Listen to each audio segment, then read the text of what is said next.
Hey there, Danielle Matthews here. I am coming to you live from Florida. Today is Monday, so it's book club day. For those of you that are maybe new to my content, new to my page, I am always sharing strategies, things to help you get to know yourself better, master your inner world, so you can go out there and do what your purpose is and what you came here to do in the external world. We are reading The Power of Now by Eckhart Tolle. And for those of you jumping on, joining me live for book club, let me know when you're here. Hey, Christy.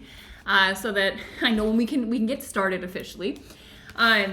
This is something that even if you've not joined us before, tune in. The conversation that we are having today is so beneficial. It's like the strategies that your mind uses to throw you off, right? Do you complain? Do you worry? Are you stressed? Are you stuck? Are you in fear? Hey, Stacy. If you are any of these things, stick around because Eckhart Tolle dives into what that is all about and how to overcome it here. There was so many beautiful things in this. If you're searching for your purpose, if you're trying to figure out why you're here and what you're meant to do, it's discussed in this chapter. I had someone recommend this book to me. They said, Danielle, if there was one book that you could read in a lifetime and we were only allowed one, The Power of Now is the book. It really teaches all the basics of what you need to know. So, hey, Charlotte. Hey, everybody. Glad you are here. Hey, Maggie. So, let's dive in. I think if you are jumping on late to the live, just speed up. Make sure you join me where we are now so that this can be interactive and fun. I want to ask, how many of you find yourself ever complaining? Like, raise your hand. High five me, because I do it too. Like, what have you ever found yourself complaining? When I say raise your hand, put a 5 in the chat. Sorry, I should specify. Put a 5 in the chat if you've complained. Think about today.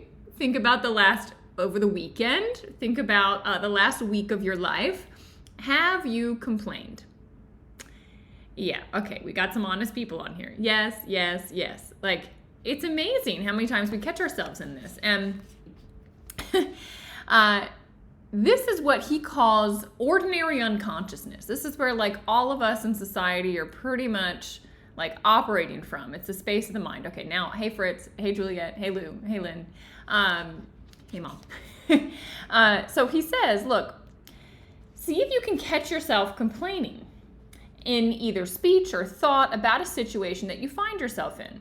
What other people do, what other people say, like do you find yourself complaining about this? Just this is self-reflective. You don't have to respond in the chat, but self-reflective. Do you find yourself complaining about what others do, what others say, about your surroundings, about life situations, about the weather? He says, if you are complaining, it means you're in non-acceptance. And last week he talked a ton about just the secret to life is accepting what is as it is. So if you are complaining, you're not accepting. And he says that means you're carrying around a negative charge. Super interesting, right? Thoughts are things. They manifest in our body. They can create dis-ease in our system. So you're carrying around negative things. Like if you watch what you eat, if you watch what you drink, if you're conscious about the toxins in your home, but you are complaining, you're polluting your inner world. You are literally carrying around negativity. So reflect on this. This whole chapter, I mean, it is all about all the internal pollution that we're creating, and that will make you sick, probably faster than, eating a French fry would. All right. He also says you're making yourself a victim. When you complain, you're making yourself a victim because you're at the mercy of some external thing. You understand this? So when we complain about something, what he's saying is that it puts in a victim mentality. So when you're in a victim mentality, it means something external to you has control over you and you can't do anything about it. And if you can't do anything about it, then that's a problem that can never be solved. And so you're going to be on this treadmill of thoughts and all of this negativity that's in your system. All right. So he says, you got 3 options. All right. So there is hope. There is hope. So think about what you were complaining about. All right. Here are your options. He says, all right, let's say that you're complaining about the here and now. Number 1, remove yourself from the situation. Leave. Stop. You're not a tree, right? What do they say? You don't have roots in the ground. You can move. That's number 1. remove yourself from the situation. Number 2, change the situation. Just change it. Do something. See what you can do to change the situation. Number 3, accept it totally. Just say, well, it is what it is, right? The milk has spilled. That's it. All right? If it bothers you so much, leave the room. You can change it. We'll go clean it up. All right? Don't get upset about what is. It just is as it is. He says then, once you've figured out which option you're going to do, accept the consequence of your action. No excuses, no negativity, no more psychic pollution. Keep your inner space clear, right? You don't like a situation, leave, change it, or accept it. That's it. That's all. Stop complicating your life. It doesn't matter what you think about it, how it should be. It's not right. It is right. Like it is. So either remove yourself from it, do what you can to change it without creating the inner struggle, or accept just as it is. Was that helpful? I absolutely loved this chapter because he was like, okay, this is what you're doing. Now here's what you can do to fix it. And it's so simple. There's nothing complicated about those 3 options. So thinking about what you were complaining about, can you just accept it? Can you change it? Or can you, just leave the situation? Yeah, Stacy says yes. Good. All right, he says, now, what if you're stuck in an unhappy situation? What if you are stuck in an unhappy situation? He says, any action is better than no action. So maybe you're in a really tough situation. At home you can't get out of, at work you can't get out of, with a family member you can't get out of. Like it's right now, you're in this situation and you're stuck. He says, take some action, because some action is better than no action, especially if you've been stuck or unhappy for a long time. He says it's impossible to make a mistake in that situation because you will be learning something, in which case it's not a mistake anymore, right? The mistake would be to stay stuck. The thing that you don't want to do is remain in the situation that's making you unhappy, it's making you miserable. Like take a step, the step that you can do now, and you'll learn from it. And then you can take another step and you learn from it, and take another step and you learn from it, take another step. I'm zigzagging because sometimes it's not so clear and straight.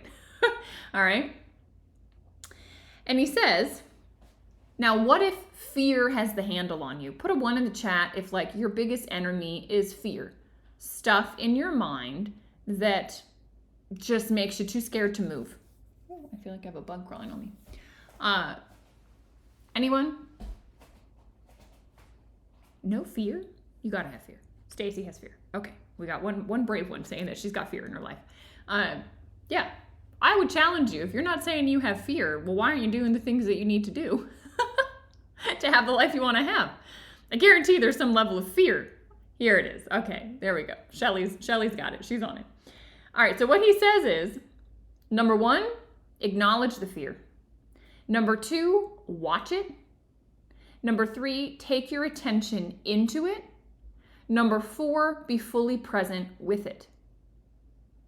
So whatever the fear is, he's basically saying, shine the light of awareness on it. It's like when you turn, a light on, like a headlamp, into the darkness, you shine the light of awareness, all of a sudden, there's nothing to fear because now you can see. So what he's saying again is acknowledge that it's there. So those of you that didn't say you have fears, I'm going to encourage you to look a little deeper because they're there. And I'm going to encourage you to then watch it, take your attention to it, be present with it. Not judging yourself, not saying I shouldn't be fearful, this is silly, none of that. Just how interesting that I'm scared of this. Of course, why am I scared? What is it that it makes me nervous, right? Shine the light of awareness on it and it dissolves, okay? You can surrender into this, absolutely.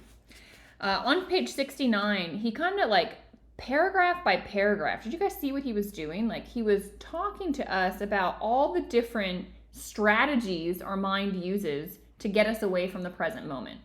Fear gets us away, complaining gets us away, being lazy gets us away from the present moment.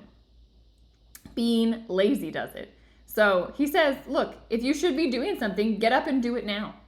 On a coaching call with the team this morning, I had somebody say, yeah, I need to get back to building my business. I said, no, you just need to go talk to somebody now. Like there's nothing you need to do other than take the action of what you're saying you need to do. Stop talking about it, do it.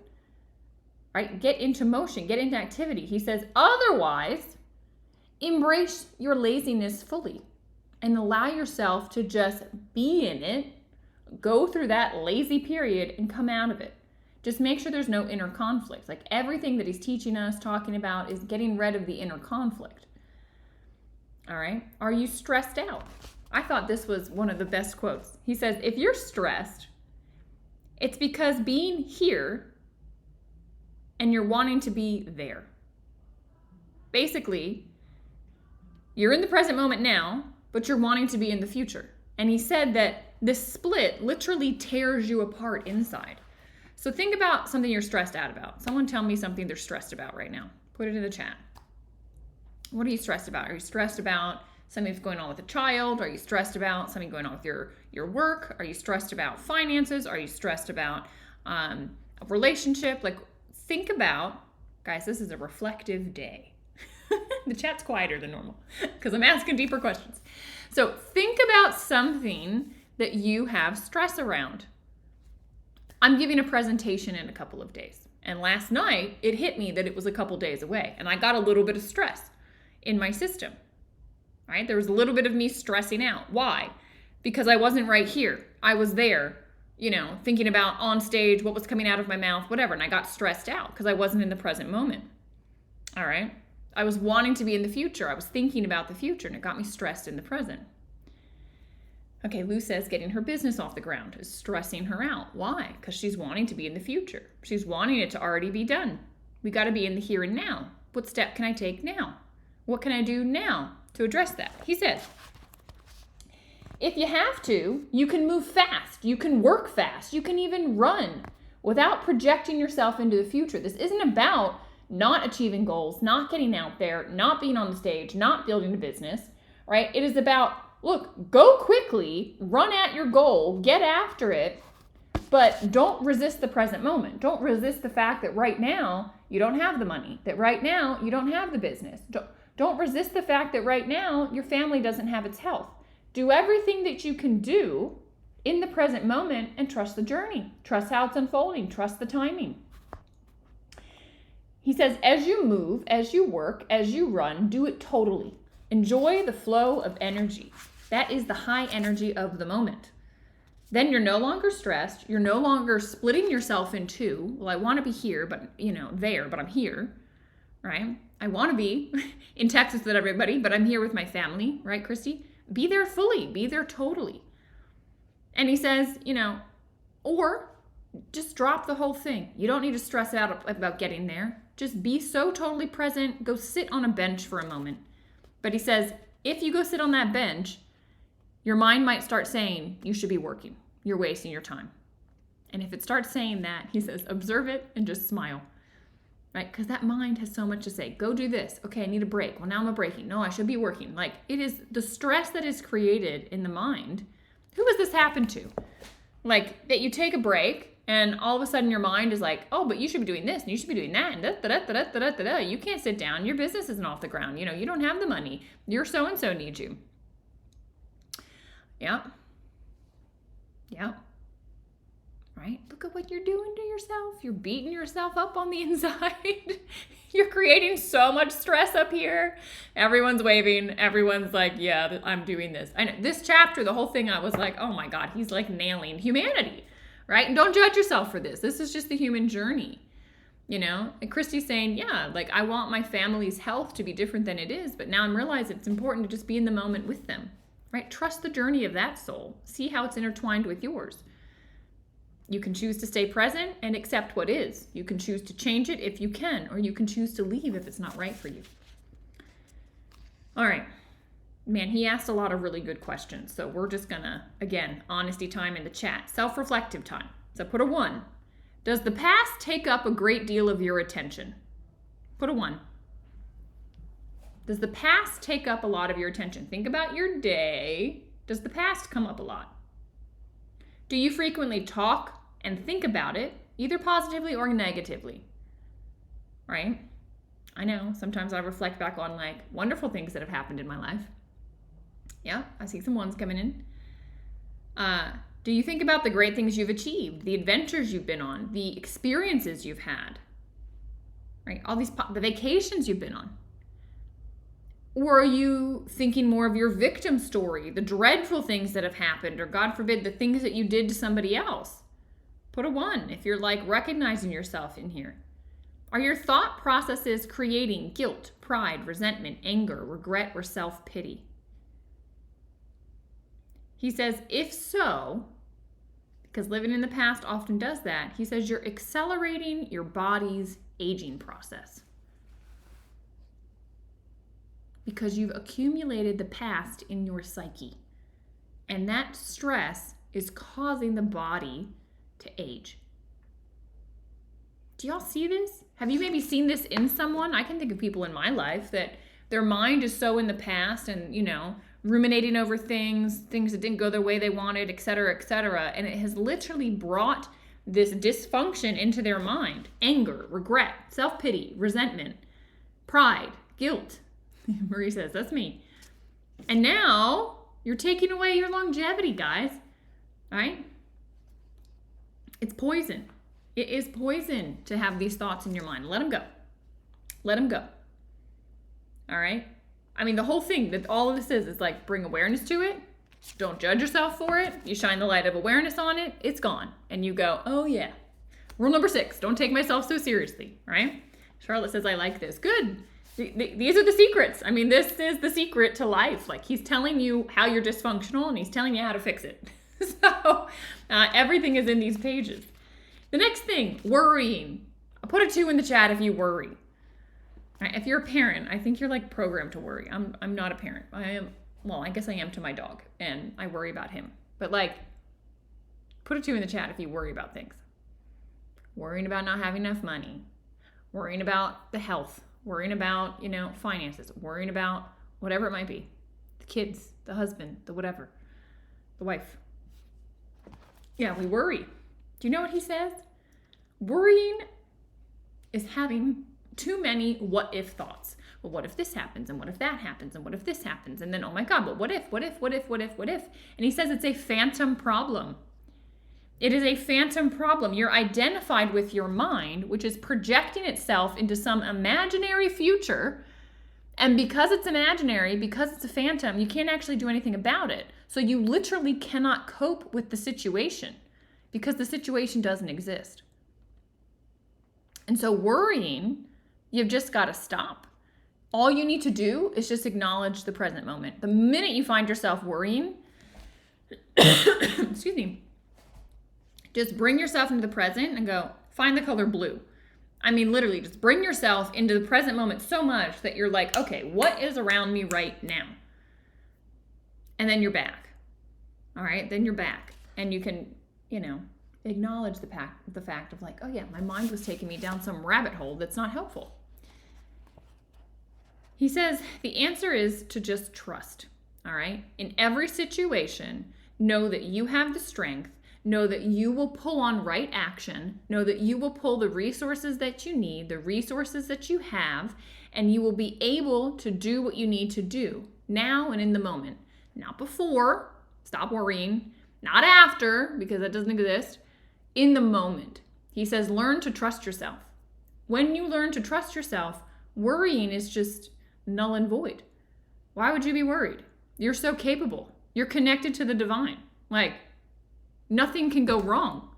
If you are clear and the thoughts aren't in the way and you can presently show up in every moment as your full self, everything's going to be fine. Do you see that? Put a 3 in the chat if you can trust that. Like, do that this week. The moment you find yourself worrying, go, hang on. Like, I have gotten through 100% of my tough days. You literally have gotten through 100% of them. So if you've gotten through 100% of your tough days, why in the world do you doubt yourself, or are you worrying about being able to address something that might come tomorrow? Like, just be with what is. I like the 3s with the exclamation mark. Yeah, like, yes. Yes, I'm going to just trust myself. Yes, I'm going to be able to do this. Right, Charlotte? You're about to be traveling. You're going to be flying into a new airport, figuring things out, enjoy the journey. See who you run into along the way. Be fully present, not worried about, well, is the shuttle going to be here? Am I going to be able to find my hotel room? Am I going to be able to do all these things? Like, knock the worry off and just be present. Wow, who am I running into now? Wow, okay, I don't know where the taxi is. Well, let me go ask this person. They work here to help people like me in this situation that can't find their way around a new city, right? You're supported always, always, always, always. So stop thinking you're not. All right, I'm glad to see all these threes. Start trusting. Absolutely start trusting. The next thing he called us all out on. I mean, I was like, man, he's calling me out. He's calling me out. He's calling me out. I hate all of these things. This is the mind. And it's a wild place. Waiting. I loved what he had to say about waiting. He said, waiting is a state of mind. And how much of our life do we spend waiting? And he talked about like short waiting. So waiting for a table at a restaurant, waiting for a presentation to start, waiting for book club to be here, waiting for dinner to be ready. Like we have this like short, he called small scale waiting. But then he also says there's large scale waiting. Do you find yourself in this? Are you waiting for a better job? Are you waiting for your business to take off? Are you waiting for the next vacation? Are you waiting for the children to be grown up and out of the house? Are you waiting for the grandchildren? What are you waiting for? Lou says, I make others wait. Oh dear. It's okay. Don't judge yourself. Because he says, and I just love this. It was so beautiful. He talked about, where was it? Was it the next page? He talked about, the next time that you find yourself waiting, or even if someone says to you, I'm so sorry I kept you waiting, he says, insert this little comment. I wasn't waiting. I was just standing here enjoying myself. Enjoy in myself. I love that little play. Enjoying myself, enjoy in myself. So he was basically saying, like, I'm just here. I'm now. It doesn't matter.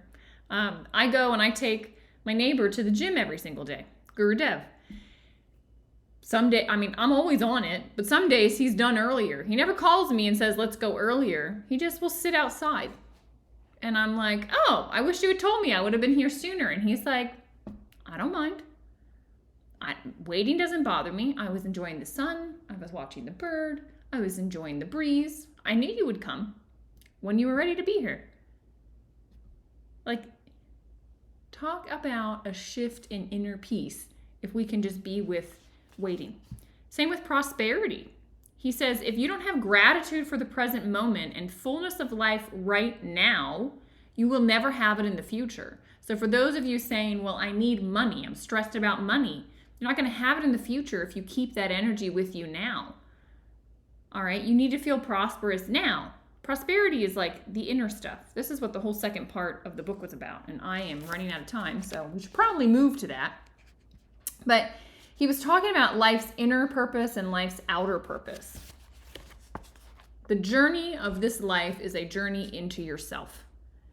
And guys, this was so profound. I put this in the Telegram chat because I thought, so many people, and I hear it again and again and again, I'm searching for my purpose. I'm looking for my purpose. I don't think I found my purpose. He explains it right here, page 74. Inner awareness is the purpose. What you're searching for is self-realization. It's to understand the inner world. That's your purpose. That's the inner purpose of life.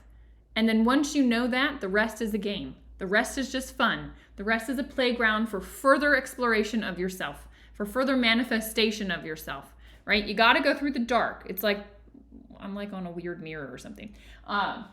There. You got to get the roots in there. You got to have this inner exploration time so then you can fully express. And that's your purpose.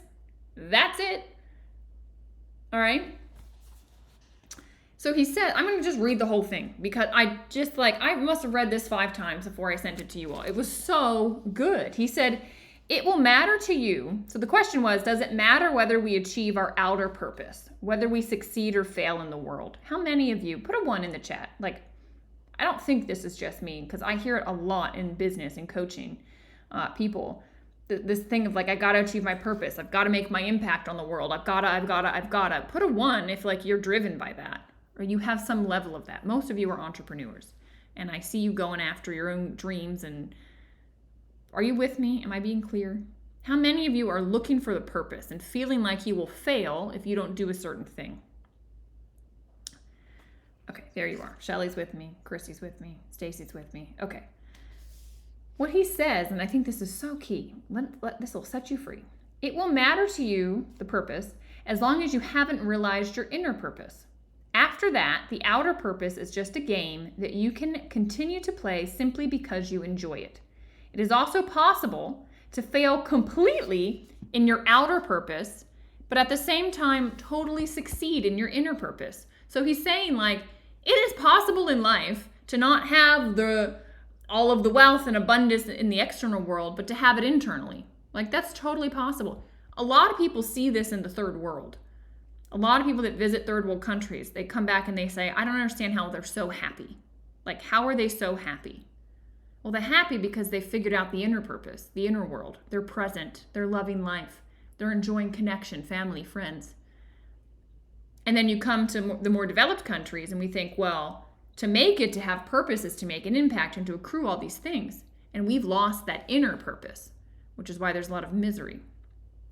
So what he says is it's more common to see it the other way around, where you have outer riches but inner poverty. You gain the world and you lose your soul, is the way Jesus put it. He says, ultimately, of course, every outer purpose is doomed to fail sooner or later simply because it is subject to the law of impermanence of all things. All right? So reflecting on that, where are you with your inner purpose, with your inner awareness, with bringing yourself into the present, using the present as a way to figure out, what's off in your system, what you need to do? He says, you don't need to go into your past. So there was a big question and a lot of questions that kind of closed out the chapter about, like, well, wait a second. Like, I have all this stuff from my past. Like, what about the way society shaped me to be? And, customs in my culture and things from my childhood. And, like, don't I need to go back and deal with that? And he says, no, that's all an illusion. It's in your mind. It's in the past. You do not solve illusions by going into the illusion. You solve it by dropping it, by realizing it doesn't exist, by realizing it should not have a hold over you, and that you now in the moment can shift and change it. And he says, using the present moment will allow you to see what things are still hanging around, like we talked about, the seed and sprouting up into a weed in the given moment. What is that seed? You see it in relationships, you see it in the patterns coming through in your life, abandonment, not feeling loved, not feeling heard. That, you don't need to go into the past to figure out, well, why did that get there and why is it here? That's not going to solve it. You just need to go, oh my God, why is this thing here right now? Let me get rid of it right now. Let me just be with it. He says, literally, like in the West, we think, oh, we've got to go through our past. We've got to figure out what happened in childhood. We've got to feel it. We've got to think about how we're feeling. We've got to feel how we're thinking. All this mind stuff. And he says, knock it off. Like, that's an illusion. The mind can't get you there. You need to just be in the present moment and be with what is. And when you are with what is, it will remove itself. That's, for those of you that joined Inner Management Mastery, like, that's what we're doing. And I'm so excited. It's to teach you how to just be with the thing that's showing up right now so that it can move through. It's the same thing he's teaching. How do you dissolve the past? You deal with it at the level of the present moment. He says the more attention you give the past, the more you energize it, and the more likely you are making a self out of it. Give your attention to the present. Give your attention to your behavior. Give your attention to your reactions, to your mood, to your thoughts, to your emotions, to your fears, to your desires as they occur in the present moment. He says there is your past. If you're looking for your past, it's how it's showing up right here, right now, in your emotions, thoughts, moods, fears, desires. And he says, if you can be present enough to watch all those things, not being critical, not being judgmental, not being analytical, all right, then you're dealing with the past and dissolving it through the power of your presence.